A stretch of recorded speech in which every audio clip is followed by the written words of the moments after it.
cut day, baby. For a lot of guys, end of the road. For a lot of guys, end of one road, perhaps the beginning of another. One dude that ain't getting cut is Austin Eckler. He'll be on with Grant and Danny at 3. Check that out. But right now, we're taking your calls on all the news that has transpired. The biggest headline might be Martavis Bryant released, but that's a dude that hadn't played in 6 years, hasn't been really a dominant player in 10 years. I don't think that should be that big of a surprise. Arguably, the most, head-scratching is cutting KJ Henry, a guy that's produced at a decent level. Not the most explosive athlete for an edge rusher, but just had a sack in the preseason finale. I think it makes a lot more sense why they played him so much in the preseason finale now. Had that really good sack last year in New England that he got flagged for, which was kind of a joke. That was a joke.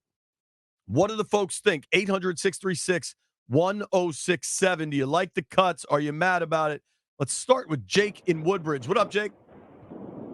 Hey, how you going, guys? What up, man? Hey, man, I just really want to know what we're doing at receiver now. I mean, letting go of Dotson, and then now we get rid of Martavis Bryant. Are we going after somebody? We have to, right? Like, we have to be looking at signing a big number one receiver outside of Terry. I don't think so. Listen, I said it when it happened with Dotson that I think something else is coming, but the ultimate thing for me is this. You let Dotson go, but when you say that about Martavis Bryant, he hadn't played in 6 years, man. Nobody has signed him in 6 years. But when you say they're going to bring somebody else but he's in, still a weapon. Yeah, but I'm just saying, if you're we a don't weapon, know that he's a weapon. If you hadn't played in 6 years, I don't think many people in the league consider you a weapon. No, I agree. Dude, if he was such a weapon, he wouldn't have been available in mid-August. But hang on, well, Jake. yeah, we have to be going after somebody, right? So. What does that mean? Because I get this a lot, and I think they might sign somebody at wideout. But do you think trading Jahan Dotson and getting a third rounder and then cutting Martavis Bryant means they're going after Brandon Ayuk? Because to me, well, no, I those don't think two it's things Ayuk. don't add up. It might not be Ayuk, but it's got to be somebody. I mean, now we have cleared 2 roster spots theoretically, right? So Bryant was hardly if you a just go roster down the list. Well, if you go down the list, I mean, are we really that deep at receiver for this young rookie to come in here and sling it? No, but I don't think they were with those two guys. I think there's a fundamental misunderstanding.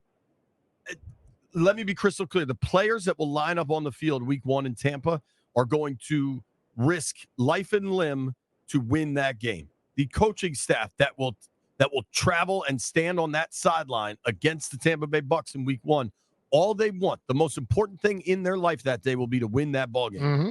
The folks that are putting this team together for the first time in a long time are trying to operate with a very big, broad picture. And winning week 1 is not the end-all, be-all, as it is not for them. Building a long-term roster that they think can be competitive and eventually win titles. And I think that's where the disconnect is. They don't have enough at wideout. They've got to be doing something, right?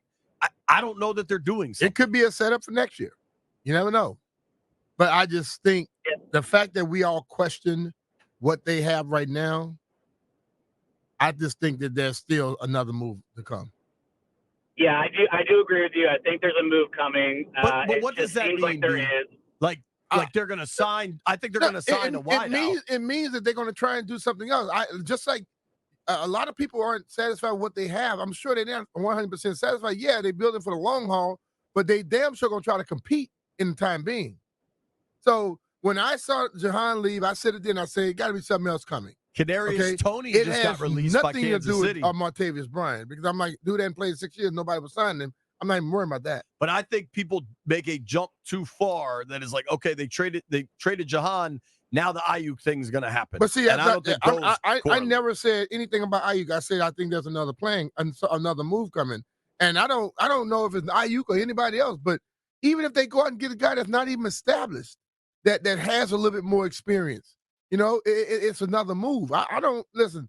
I'm not stuck on the Ayuk thing. I have not wanted to talk about Ayuk the whole time. Everybody's want to talk about it. Chiefs have released Kadarius Toney. I mean, I don't know. I don't know that I share the excitement that some do. Toney, when he is locked in. When you're complaining with Pat Mahomes as your quarterback, then you got a problem. Yeah. I think there were some real questions about what Tony was off the field. Let's go to Charlie in Annapolis. Charles, how do you do, buddy?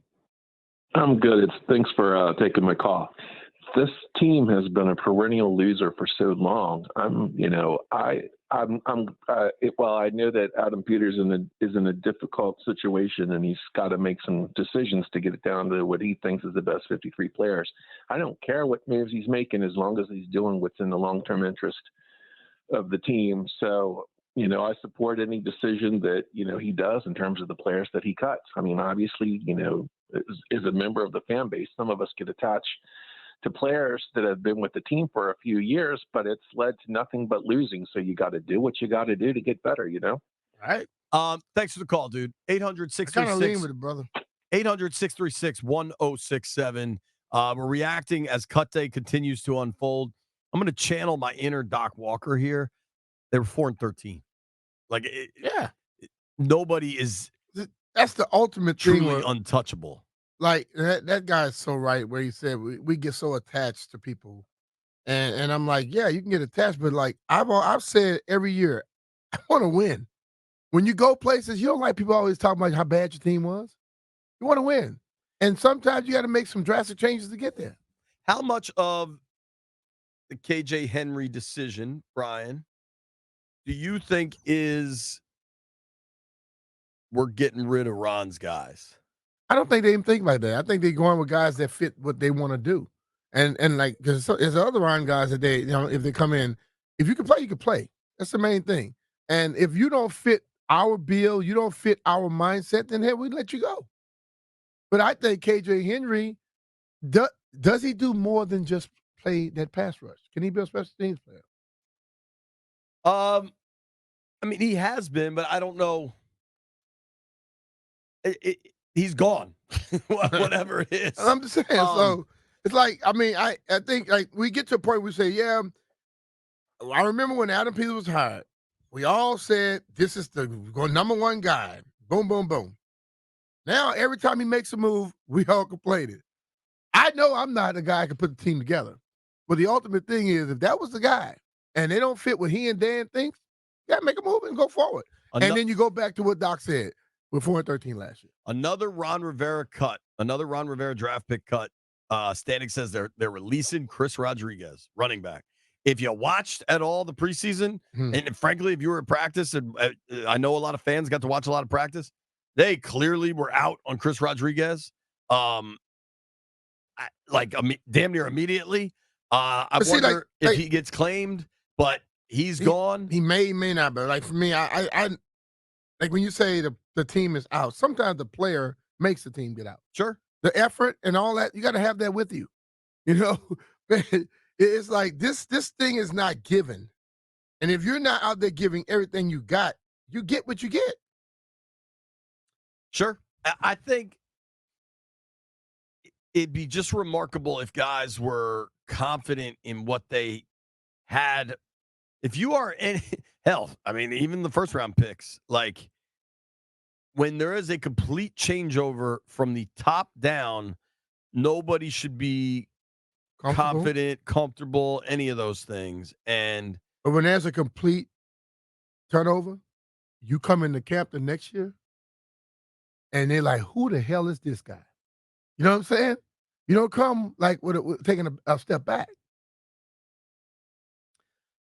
It's going to be fascinating to watch this unfold. Chris Rodriguez was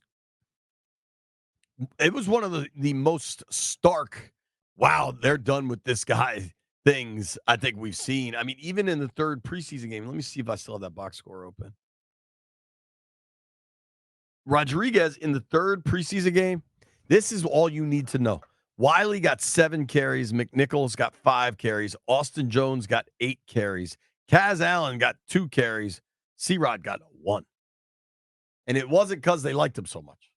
You know what I mean? Yeah. I would also point this out for anybody telling me that Kaz Allen should be on this roster as a running back. He had 2 carries for 2 yards in that preseason game. I don't understand keeping Allen over Wiley. Maybe there's a different determination, or they're only clearly. I think Kaz's size affects him at the running back position. Yeah. Dude, I mean, When a linebacker comes through there, a linebacker maybe 6'2", 250, he's getting in front of him and stopping him. he put one on the ground like 2 weeks ago. Listen, and the thing about it, I know that they could probably come up with ways to utilize what he's capable of, but the player also has an obligation to make sure that they know that they can trust.